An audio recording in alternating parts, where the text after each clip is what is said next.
네, 안녕하세요. 옥천 향수TV 유재구입니다. 오늘은 사라진 단어, 잊혀진 인연, 민족이라는 주제를 가지고 한번 생각해 보겠습니다. 민족하면 떠오르는 단어가 어떤 거가 있을까요? 저는 정체성, 정통성, 물론 애국심도 포함이 될 것 같습니다.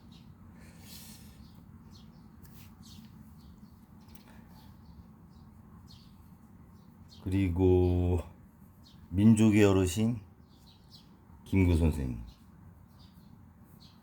이 생각이 많이 납니다. 민족이라는 단어를 들으면. 근데 최근에 보수화되고 진보화되는 정치권 안에서 민족, 결의 이런 단어는 자주 듣기가 좀 어려워진 그런 상황이 된 것 같아요. 보수 쪽에서는 뭐 자유, 진보 진영에서는 평등이나 민주 이런 단어를 많이 쓰잖아요. 요즘 여의도나 용산, 세종이나 과천 정부청사 이쪽 행정부 쪽 관련해서 보면 한민족인가 싶습니다. 한결의인가. 죽이지 못해서 서로 안달이 난 상황이기 때문에 국민들을 저는 생각하지 않는 것 같아요. 이 선을 넘지 않아야 되는 게 있는 건데, 서로가 정치를 하는 과정에서 그런 게 이게 기본적인 어떤 질서가 무너졌다고 해야 될까요? 아니면 없어졌다고 해야 될까요? 정치를 잘못 배운 건지. 아무튼 국민들이 볼 때 볼썽사나운 그런 모습들이 너무 많다. 이게 우리나라 정치의 현실인 것 같습니다.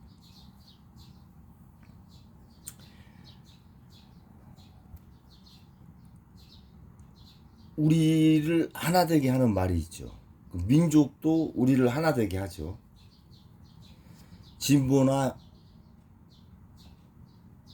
보수, 우파나 좌파, 이념과 진영에 관계없이 우리를 하나 되게 하는 말. 민족이라는 말도, 결의라는 말도 그 중에 하나가 될 수 있다라고 보고요. 애국가가 나오면 하나가 되죠. 저희가 가슴에 손을 얹고 국기에 대한 맹세를 생각하면서 또는 말하면서 나라를 생각해오고 애국심을 갖게 됩니다.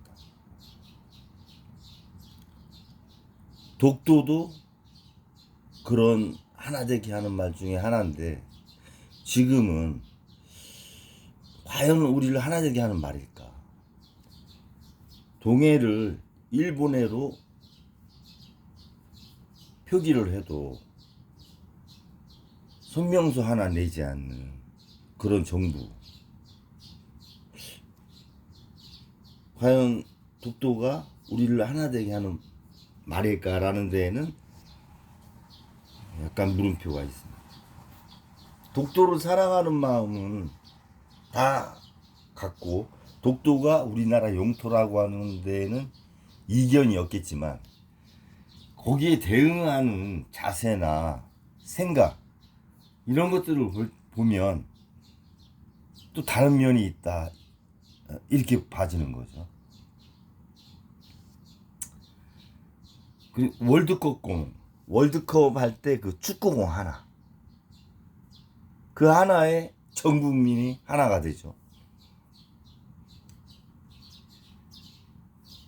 월드컵 치르기 위해서 홍명보가 다시 출발을 하는 것 같은데, 또 그 감독을 선임하는 과정에서 여러 가지 또 우여곡절이 있고, 뭐 축구협회 참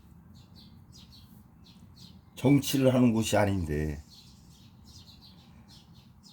국민한테 볼썽사나운 그런 보도들이 나오는 걸 보면 이 사람이 모인 곳이 다 똑같은 것 같습니다.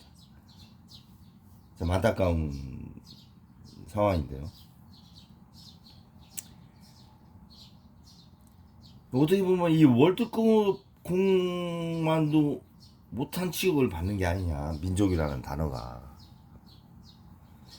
월드컵 축구공에 하나 돼서 전 국민이 응원하고 진영 이념 다 극복하고 넘어서 하나가 되잖아요. 민족이라는 단어를 이렇게 언론이나 정치권에서 많이 사용을 하지 않고, 교과서에서도 그 횟수가 좀 줄어들었지 않나 또 이렇게 봐집니다. 저희 그 배울 때하고는 지금하고는.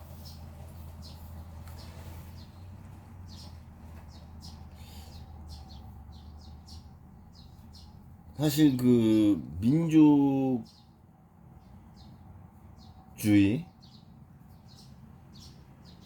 민족주의가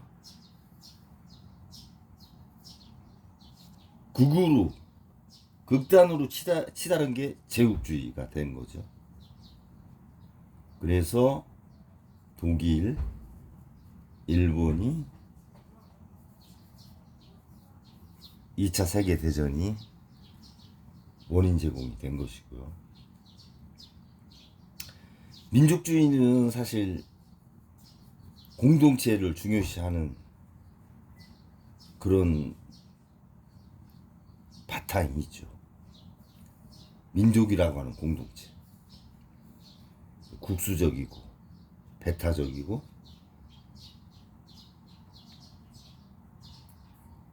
그래서 2차 세계대전이 끝나고 나서 우리나라가 북쪽에 소련이 들어오고 남쪽에 미국이 주둔하면서 신탁통치 5년 하는 동안 소련이나 미국은 2차 세계대전의 승전국이잖아요. 독일과 일본을 제압을 했기 때문에 승전국인데, 독일이나 일본은 민족주의를 바탕으로 해서 제국주의화 됐기 때문에 해방하고서 들어온 소련과 미국이 민족주의자들에 대해서 이렇게 좋아하지 않았어요. 특히 임시정부 요인, 김구 선생님이나 이렇게,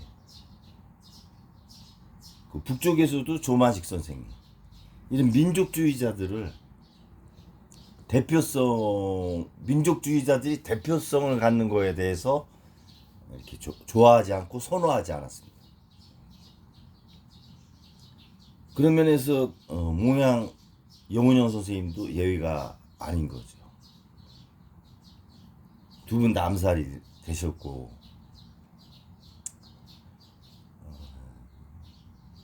혼란기에 희생을 당하셨는데, 그 바탕엔 2차 세계대전을 일으킨 독일과 일본이 민족주의를 바탕으로 했기 때문에 민족주의를 주창하는 세력은 소련과 미국이 선호하지 않았다. 정치 세력으로 자리 잡기를 원하지 않았다. 북쪽이든 남쪽이든. 그래서 북쪽은 전혀 듣지도 못한 김일성이 정권을 잡게 되고, 남쪽은 이승만 박사가 미국의 전폭적인 지원을 받아서 대통령이 됐죠. 물론 김구 선생님하고 투표를 해요. 투표를 했지만 조금 표 차이가 많이 나게 이승만 박사가 초대 대통령으로 이렇게 선출을 됐습니다.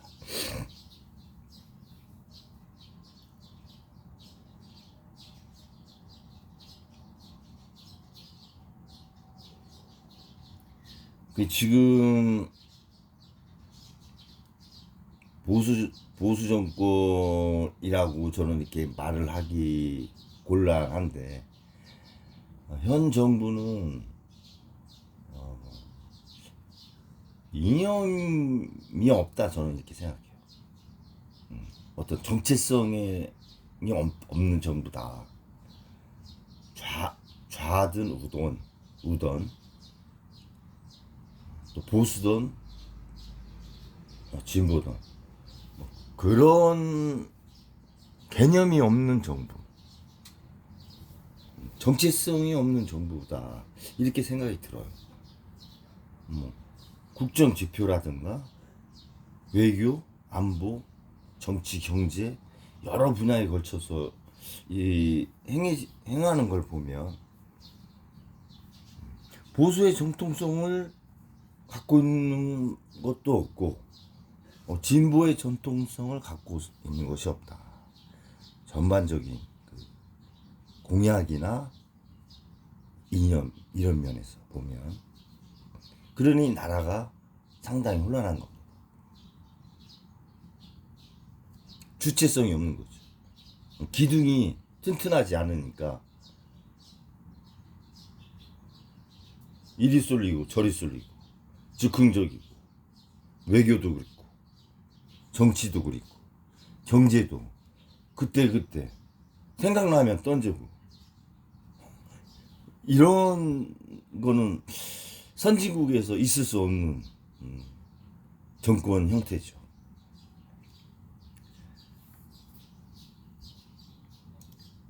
사실 이런 상황에서는 시민사회의 역할이 상당히 중요합니다.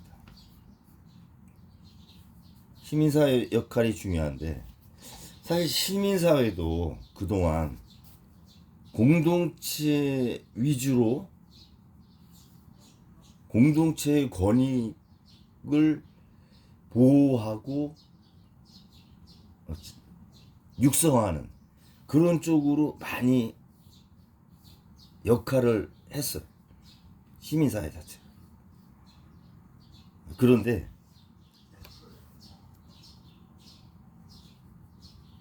민족주의나 시민사회나 공동체에 너무 비중을 두면, 공동체의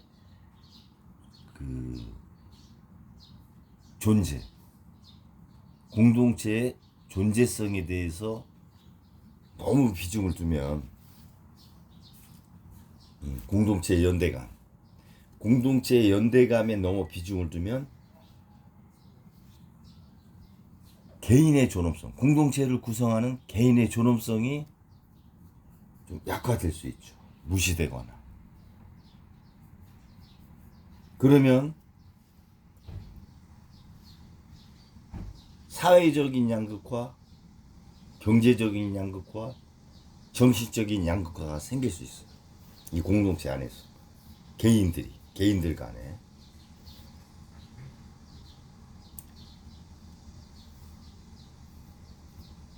그래서 민족주의를 조금 멀리하고, 되도록이면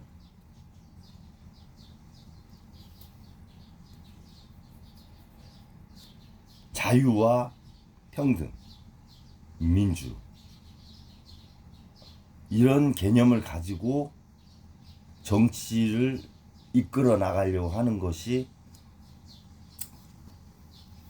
공동체의 연대감을 강조하다 보면 개인의 존엄성이 약화되니까 그것을 보완하기 위해서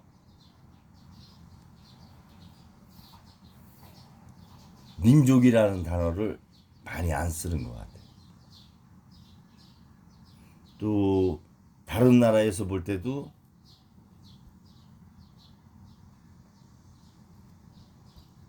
배타적으로 볼 수 있고 또 국수적으로 볼 수 있기 때문에 외교적인 면에서 민족이라는 단어를 많이 쓰지는 않는 것 같은데, 저는 신민족주의가 자리를 잡아야 된다. 공동체의 연대감이 강화되면서 공동체를 구성한 개인의 존엄성이 우대받는 그런 신민족주의. 우리가 나아가야 될 정치적인 미래가 아닐까. 지금 3김 이후에 노무현 대통령 이후 상당히 혼란스러운 정치 역정은 오지 않았습니까?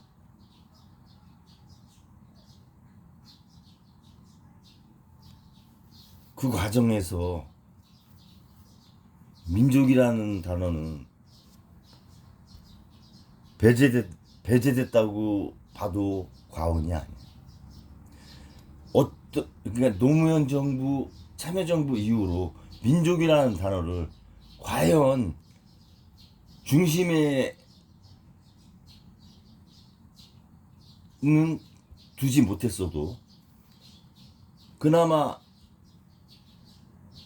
같이 끌고 가려고 했던 그런 정부가 있었나. 돌이켜 생각해 보면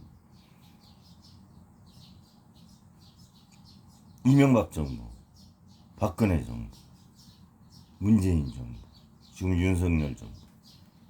민족이라는 단어는 본인들의 국정에 여집합 같아요. 안에 들어와 있지 않은 단어야. 그러니 국민들을 통합하기가 어려운 겁니다. 대통령 선거 해봐야 1%에서 3% 사이에 서로 승자와 패자가 결정되잖아요. 패자도 상당한 국민의 거의 절반의 지지를 받는 사람입니다. 근데 그 1%, 3% 사이 차 때문에 승자는 모든 걸 얻죠. 패자는 모든 걸 줬다고 해야 되나요? 포기해야 된다고 해야 되나요? 아니면 말 표현이 지금 뭐 이재명 대표 내내 그 검찰 압수수색 당하고 재판 받으러 다니는 거 보면 진 사람은 감옥 안 가면은 안 되는 그런 구조 아니에요? 이거는 문제가 좀 있다.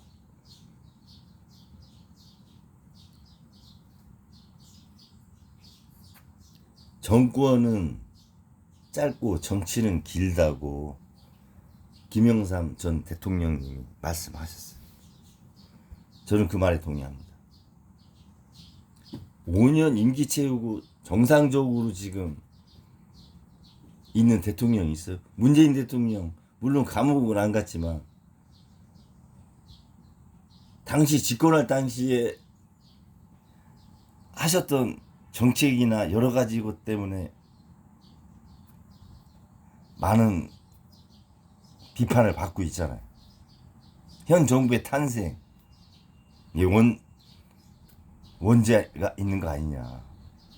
부동산 문제.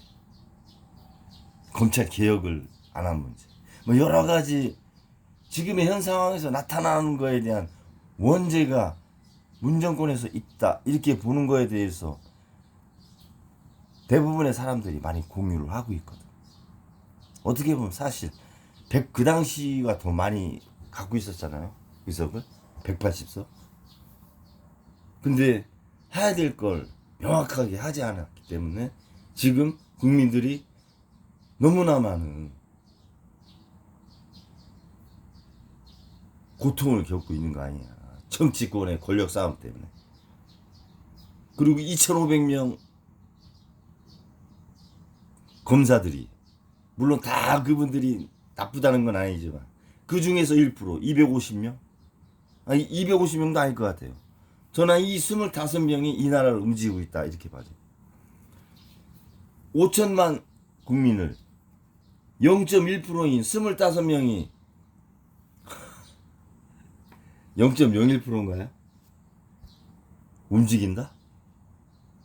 이건 최대 다수의 최대 행복하고는 너무 상반되는 거 아니에요? 다수결 원칙에도 문제가 있는 거고.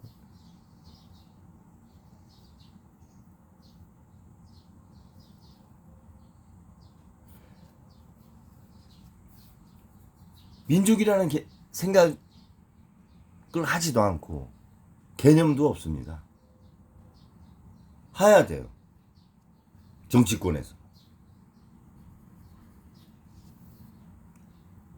민족이라는 말이 왜 중요하고 그 민족이라는 결의라는 말을 정치권에 어떻게 스며들게 해서 보다 나은 정치 형태, 정치 체계, 정치 구도, 선거구제를 갖고 가느냐에 민족이라는 단어가 요번 개헌에는 녹아 들어가야 된다. 그러지 않으면 개헌을 해도 결국은 모래성을 쌓는 거다. 민족이라는 단어가 스며들지 않으면.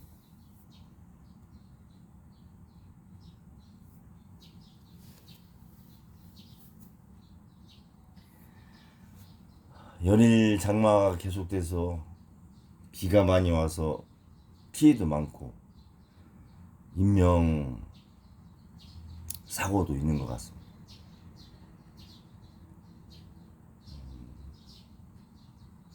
피해가 적길 바라면서요. 잊혀져가는 단어, 사라진 인형, 민족이라는 말을 우리 국민들과 정치권에서 모두 다시 한번 되새겨보는 그런 하루가 됐으면 좋겠습니다. 감사합니다.